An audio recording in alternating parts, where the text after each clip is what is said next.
Why did I stop pairs trading? It is a very good question. I really enjoyed it.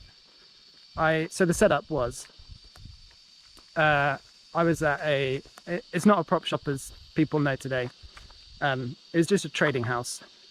And I don't know, I can't remember how, but I had the idea that I would do long short equity portfolio. So I'd find my Royal Dutch Shell against BP, Barclays against Lloyd's Bank. I'd find all these basically the same company, just with two different names.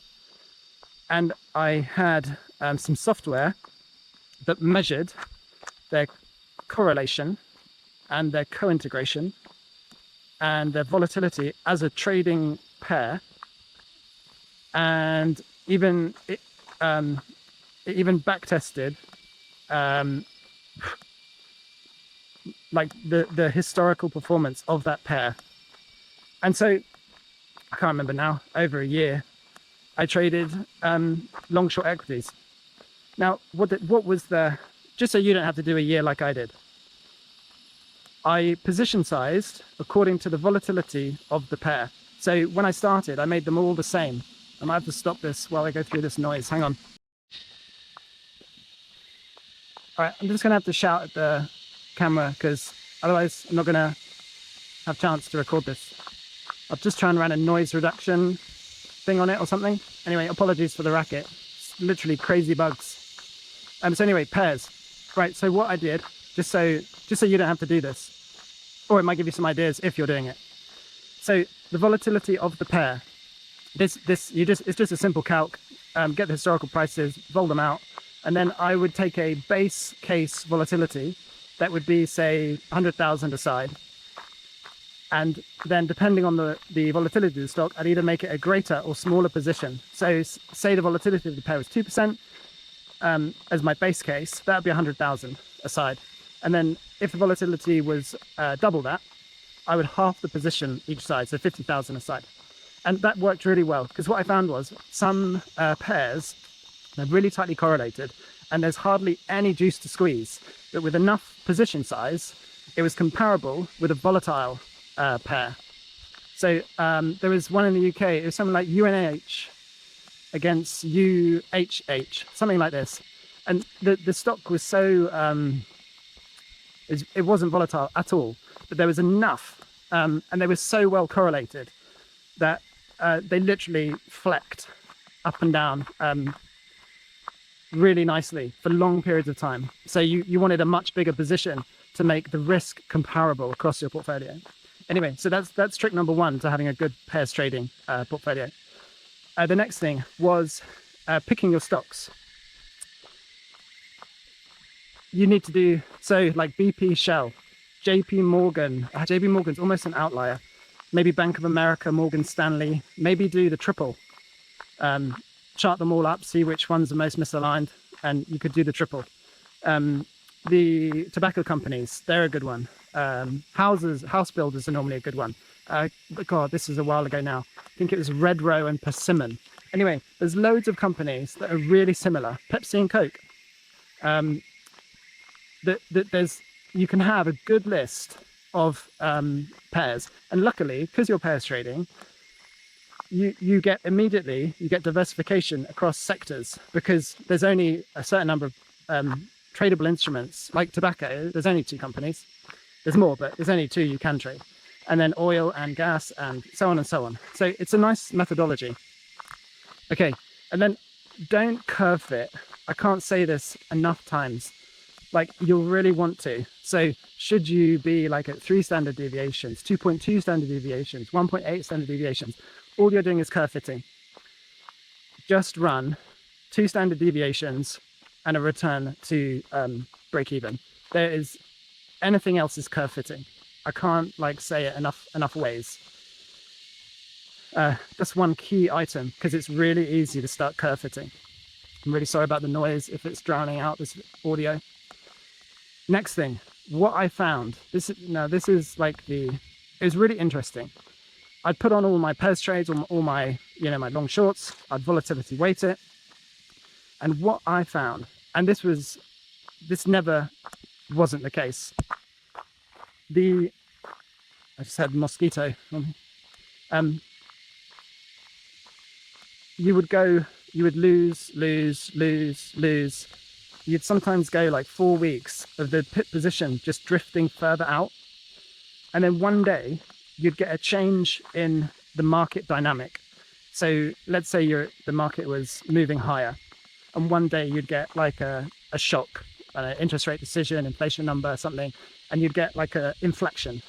Well, suddenly all your pairs would snap back in line, and you'd literally exit like everything because they were snapped back to like par. That happened like every time. And then you'd wait, or maybe it'd leave some on, but it would really clear the deck. And then you'd wait and wait and wait, and you'd get this like gradual out, and then again a snap in market dynamic, bang, everything would come back in line, and you'd literally come in one day and like it's like the whole like universe had opened up to you. And it was just getting you just got used to that as being how it works in pairs trading. So why don't I pairs trade anymore? Well, there's a few problems. You need significant capital. I don't know if you can hear these crazy bugs. I've never been in such a noisy jungle. You need well, a lot of capital. And you also, because you're borrowing stock on the shorts, it's expensive. So sorry, I did change battery. So the borrow cost really started to hurt, because you're holding overnight, you're gonna get charged to borrow, and yeah, sometimes that costs a lot of money. And then the position size, if you think about what you're trying to capture, it's tiny movements, you know, where a stock goes out. So the position sizes can be massive. And especially for retail, just the access to enough capital to make it like I can't remember now like how much I was taking from the market with this, but the capital requirement was pretty significant. And then you're probably all saying, well, why don't you do it with options? Well, the trouble I found with options is because it's 100 shares per contract, I just was struggling to get the right position size to make it accurate enough. You know, how many, you've got 300 versus 200, you're lopsided. It was really easy to be lopsided when using options. So I much preferred stock, but stock was really expensive. So that was another reason why I stopped doing it. And then the last reason was that, so normally, like I say, the spread, once something's at 2 standard deviations, it often just gradually continued, and you go offside and then you get that snapback. Well, the other issue I found is that from time to time, one of the positions would go to 2 standard deviations, and then it would just continue. And it was like every now and again, a stock just got like a reset, and it never came back. And the losses on those were quite significant. And it happened surprisingly frequently. Let's say you were pair trading. So before NVIDIA became NVIDIA, you'd probably have mapped it against Intel or AMD or TSM, or, you know, there were loads of chip companies, and you'd probably have put NVIDIA against them. And then imagine now, if you're holding that pairs trade, you'd be completely roasted because NVIDIA has separated itself. And every now and again, you'll get in a trade that does this. I think, I don't know why it's flagging in my head now, but Exxon, if you pair traded that against like BP and Shell, I think there was a point where Exxon was just 10 times more capable than any other oil company, and it separated itself in its stock price. So I guess like JP Morgan, it never used to be the JP Morgan. It just at some point separated itself. So you unfortunately do get, when you're in a pairs trade, where it just keeps on going. And yeah, you can run like max loss. I used to try and come out at an average. So I used to, rather than a max pain, I'd come out at a average of the pair price. So at some point, pretty much, yeah, 100% of the time, at some point, it would find its new level. And once the average had caught up with it, that would be my exit point. So lots of little nuance to it. And probably the most success we found was intraday pairs trading, where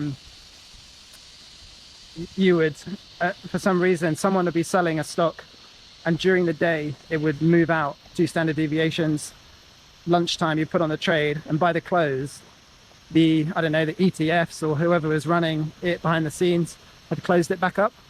That probably had more success, and then you don't need to borrow overnight either, because you're just intraday borrow. So that probably has better, might be better. I haven't tried intraday pairs for a long time, but it's actually making me think about it. But anyway, just that long-term one, just watch out for that. They will just reset at some points with no kind of explanation. And just be careful of those borrow costs. All right, that's it for pairs trading.